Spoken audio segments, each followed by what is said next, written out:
नमस्कार प्रिय मित्रों, जय माता दी।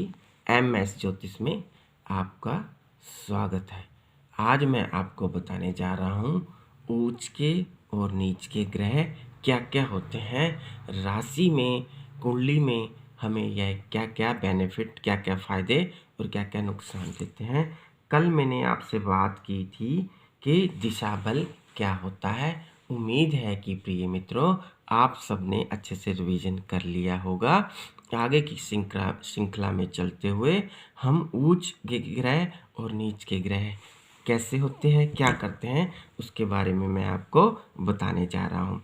प्रिय मित्रों, जैसे ये बोर्ड के माध्यम से मैंने लिखा हुआ है, मेष राशि से शुरू करके मीन राशि तक लिखा हुआ है। उच्च के ग्रह का मतलब होता है जो ग्रह पावरफुल हो जाता है, अपनी ही मूल त्रिकोण राशि में आ जाए, उसे उच्च का कहते हैं। जो ग्रह अपनी राशि में नीच का हो जाए उसको नीच का ग्रह कहते हैं। प्रिय मित्रों, आपने सबने अच्छे से समझना है। सूर्य जो होता है वो मेष राशि में उच्च का होता है। अगर सूर्य कहीं पर भी आपकी कुंडली में खाना नंबर 1 में कहीं पर भी बैठा हो तो उसको उच्च का सूर्य कहा जाएगा। उसमें बल आ जाता है, वो दिग्बली हो जाता है और वो हर अच्छा काम करने में बाध्य हो जाता है। मान लो आपकी कुंडली में सूर्य 9th स्थान में 1 नंबर पे लिखा हो तो यह सूर्य उच्च का हो जाएगा। आपकी पिता के साथ अच्छी बनेगी, आपको नाम सम्मान मिलेगा, भाग्य में आपकी लगातार वृद्धि होगी, आपको सरकारी नौकरी में उच्च पद मिलेगा। इस प्रकार उच्च ग्रहों की मान्यता काफ़ी हद तक बढ़ जाती है। सेकंड स्थान में हम बात करेंगे राहु और चंद्रमा। राहु वृषभ राशि में उच्च का हो जाता है और मिथुन राशि में भी इसे उच्च का माना जाता है। चंद्रमा भी देखा जाए तो वृषभ राशि में उच्च का कहलाता है। अगर राहु उच्च का हो तो व्यक्ति हर काम करने में सक्षम होता है, हर काम बड़ी चतुराई से करता है, दूसरे को किसी भी तरह से वह नीचे दिखाकर आगे बढ़ जाता है। राहु वाले जो जातक होते हैं उनकी बुद्धि तीक्ष्ण बुद्धि मानी जाती है। ऐसे लोग नेता, लीडर भी हो सकते हैं। आगे हम बात करने जा रहे हैं मिथुन राशि की। मिथुन राशि में भी राहु उच्च के ही माने जाते हैं। 4th स्थान में अगर हम आ जाएं तो गुरु बृहस्पति। 4th स्थान जो माता का घर है, जो सुखों का घर है उसमें उच्च के गिने जाते हैं। बृहस्पति अगर 4th स्थान में कहीं पर भी आपकी कुंडली में बैठा हुआ है तो वह अति स्ट्रोंग है, दिग्बली माना जाता है, उच्च का हो जाता है। वह हर कार्य करने में आपकी सपोर्ट करेगा, आपके भाग्य को आगे ले जाएगा, अध्यात्म के साथ आपको जोड़ेगा, उत्तरोत्तर तरक्की आपको देगा। 5वें स्थान में आ जाएं तो यहाँ कोई ग्रह ना उच्च का होता है ना ही नीच का होता है। 6ठे स्थान में आ जाएं तो बुध अपनी ही मूल त्रिकोण राशि में उच्च का माना जाता है। अगर बुध उच्च का हो जाए तो बंदे की बुद्धि तीक्ष्ण होती है, बंदा व्यापारी होता है, मार्केटिंग क्षेत्र में भी अपना फ्यूचर बना लेता है, आगे की तरफ बढ़ता जाता है। बुध अच्छा हो तो बंदा बिजनेस लाइन में बहुत ही आगे तक पहुंच जाता है। जैसे कि अंबानी। 7th में बात करें तो शनि जो है तुला राशि में शनि जो है तुला राशि में उच्च का हो जाता है। अगर शनि तुला राशि में उच्च का आपका कुंडली में कहीं भी पड़ा हो तो यह अति उत्तम माना जाता है। शनि जिसका उच्च का होता है वह इंडस्ट्रियलिस्ट हो जाता है, वह अपनी फैक्ट्री लगा लेता है, वह कोयले का व्यापार कर सकता है, अपना पेट्रोल पंप खोल सकता है, शराब दारू के ठेके भी ऐसे जातक ही खोलते हैं और बिजनेस में काफ़ी नाम भी कमाते हैं। आगे हम बात करें केतु की तो केतु भी वृश्चिक राशि में उच्च का हो जाता है। केतु उच्च का हो जाए तो बंदा हर जगह हर कार्य में सफलता हासिल कर लेता है। अगर राहु सेकंड स्थान में उच्च का होता है तो केतु इसके सीधे 8th स्थान में उच्च का होता है। यह दोनों उल्टे चलते हैं। अगर राहु सामने है तो केतु बिल्कुल इसके सामने ही रहेगा। आगे हम बात करते हैं 9th स्थान की। 9th स्थान में कोई भी ग्रह ना उच्च का होता है ना ही नीच का होता है। आगे हम बात करेंगे 10th स्थान की। यहाँ जो है मंगल जो है मकर राशि में उच्च का हो जाता है। अगर कहीं भी आपकी कुंडली में मंगल पड़ा हुआ है मकर राशि में तो उच्च का कहलाता है। मंगल के द्वारा व्यक्ति में साहस बढ़ जाता है। ऐसे लोग आर्मी में, मिलिट्री में, पुलिस लाइन में अच्छे सरकारी पद में आसीन होते हैं। आगे आ जाएं 11th में तो यह जगह खाली, इसमें कोई ग्रह ना उच्च का ना नीच का होता है। आगे आ जाएंगे मीन राशि में शुक्र ग्रह उच्च का हो जाता है। अगर शुक्र ग्रह उच्च का हो जाए तो बंदे की जो जिंदगी होती है वो लग्जरी होती है। बंदे के पास एक नहीं कई तरह की लग्जरी गाड़ियां होती हैं, जमीन जायदादों का मालिक होता है, कई घर होता है, हर सुख से संपूर्ण होता है, अच्छी पत्नी भी उसको मिलती है। इस हिसाब से प्रिय मित्रों आपने इसको अपने हिसाब से अपनी नोटबुक में नोट कर लेना है। और कौन सा ग्रह उच्च का है कौन सा ग्रह नीच का है यह अच्छे से समझ लेना है, क्योंकि ये कुंडली का बेसिक है। आगे हमारी सिखाने की श्रृंखला में यह आपके बहुत ही काम आने वाले नुस्खे हैं, जो मैं आपको एक बाय एक के करके एक आपको बताते जा रहा हूँ। प्रिय मित्रों, कल से नया साल शुरू होने वाला है, सन 2022। तो आपने यह सोच लेना है कि अभी तक आपने जो भी अच्छा नहीं किया तो उसकी माफ़ी मांग लेनी है परमात्मा से।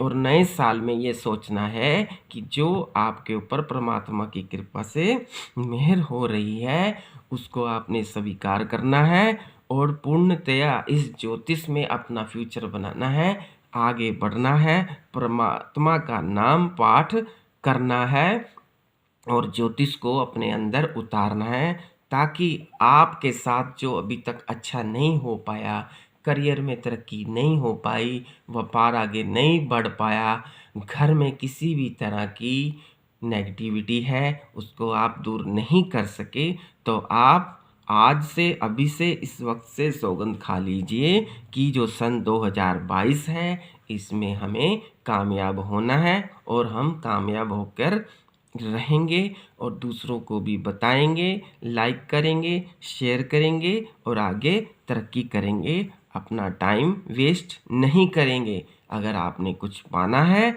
तो आप आज से अभी से इस वक्त से मन में ये इच्छा प्रबल कर लो कि हमें कुछ करना है। आपको एक परमात्मा ने गॉड गिफ्ट दिया है, आपको ज्योतिष के द्वारा जोड़ा है ताकि आप आगे बढ़ सकें, परमात्मा के साथ से सबका विकास कर सकें। तो आपने ध्यान देना है, अच्छे से रिवीजन करनी है, समझना है, औरों को भी बताना है, सीखना है और सिखाना है। आगे हम बात करेंगे नीच ग्रहों की। अगर कोई भी ग्रह उच्च का हो जाए तो वो शुभ फल देने में बाध्य हो जाता है, वो बुरा फल नहीं दे पाएगा। इसीलिए कुंडली में उच्च ग्रहों का बहुत अधिक महत्व होता है। आगे हम बात करने जा रहे हैं प्रिय मित्रों नीच ग्रह की।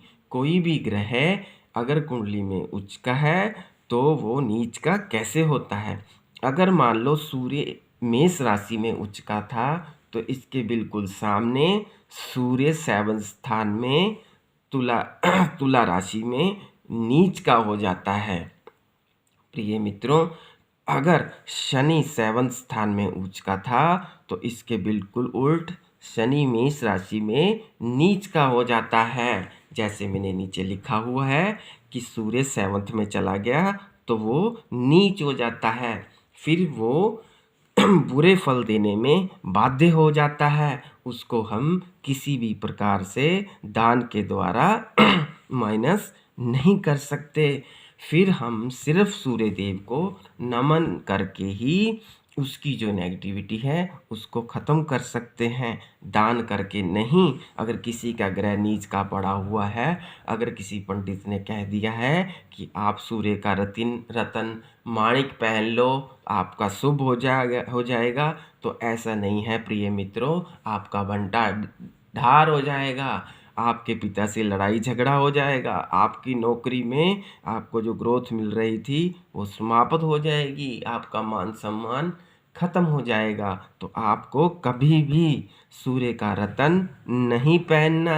अगर कुंडली में ग्रह आपका नीच पड़ा हुआ है, आपको ग्रह की प्लेसमेंट बताएगी कि उच्च का ग्रह है या नीच का है, ग्रह किस अवस्था में पड़ा हुआ है। प्रिय मित्रों, इसी श्रृंखला में अगर राहु वृषभ राशि में उच्च का था तो वो वृश्चिक राशि में नीच का हो जाता है।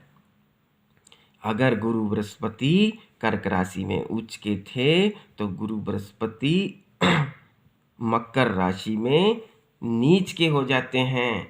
इसी श्रृंखला से प्रिय मित्रों, अगर मंगल 10th स्थान में मकर राशि में उच्च होते हैं तो बिल्कुल इसके ऑपोजिट कर्क राशि में नीच के हो जाते हैं।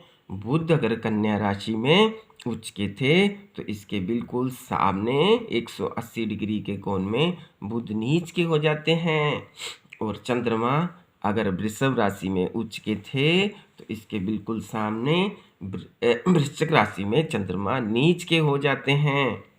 प्रिय मित्रों, इसी प्रकार से अगर शुक्र मीन राशि में उच्च का था तो शुक्र कन्या राशि में नीच का हो जाता है। अगर ग्रह कोई भी नीच का हो जाए तो यह शुभ कार्य में हमारी हेल्प नहीं कर सकेगा। यह नीच हो जाता है, नीच के घर में चला जाता है। यह पूर्णतया नेगेटिविटी देने में बाध्य हो जाता है, हमारे उस कार्य को नहीं कर सकता। अगर मान लो आपकी कुंडली में आपका मंगल नीच हो जाए और कोई आपको कह दे कि आप मूंगा धारण कर लो, तो ये लगाओ कि आपकी माता के साथ नहीं बनेगी, लड़ाई झगड़ा शुरू हो जाएगा, घर में समस्याएं आ जाएंगी, वाहन में दिक्कत आ जाएगी, जगह जमीन संबंधी कार्य आपके खराब होने लग जाएंगे। तो आपको यह डिसीजन जो भी लेना है वह अपनी कुंडली के हिसाब से लेना है। कौन सा ग्रह उच्च का है, कौन सा ग्रह नीच का है। उच्च ग्रह शुभ करने में बाध्य हो जाते हैं मित्रों, और नीच ग्रह नीच करने के लिए बाध्य हो जाते हैं। इसलिए हमें हर रत्न को अपनी कुंडली के हिसाब से देखकर चेक करना चाहिए और फिर पहनना चाहिए, क्योंकि कुंडली ही एक ऐसा माध्यम है जो हमें बताती है कि ग्रह की अवस्था कैसी है, वो उच्च का है या वो नीच का है। प्रिय मित्रों, आपने अच्छे से समझ लिया होगा। अगर आपको फिर भी कोई कन्फ्यूजन लगे तो कमेंट के माध्यम से हमें पूछ सकते हैं। और एक आपको मेथड और बता देता हूँ। अगर सूर्य मेष राशि में उच्च का है तो इसमें आप 1+6 कर दो तो वो 7th में नीच का हो गया। अगर चंद्रमा वृषभ राशि में उच्च का है तो 1+6 तो 7th स्थान में नीच का हो जाता है। ऐसे गुरु बृहस्पति अगर 4th में उच्च का है तो 1+6 तो ये 7 आगे जोड़ोगे तो ये 7वें में नीच का हो जाता है। प्रिय मित्रों, आपने अच्छे से समझ लिया होगा। आप इसको लाइक करो, शेयर करो और सब्सक्राइब करो, अपने मित्रों के साथ साझा करो, अच्छे से रिवीजन करो सुबह और शाम।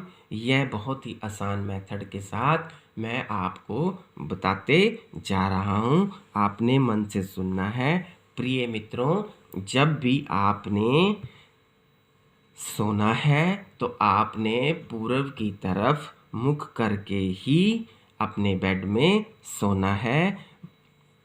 और जब भी आपने कोई कार्य करना है तो सबसे पहले शनि चालीसा का पाठ आपने जरूर करना है, ताकि आप हर कार्य करने में सक्षम हो सकें और आगे बढ़ सके। शनि चालीसा के द्वारा आपको कर्म करने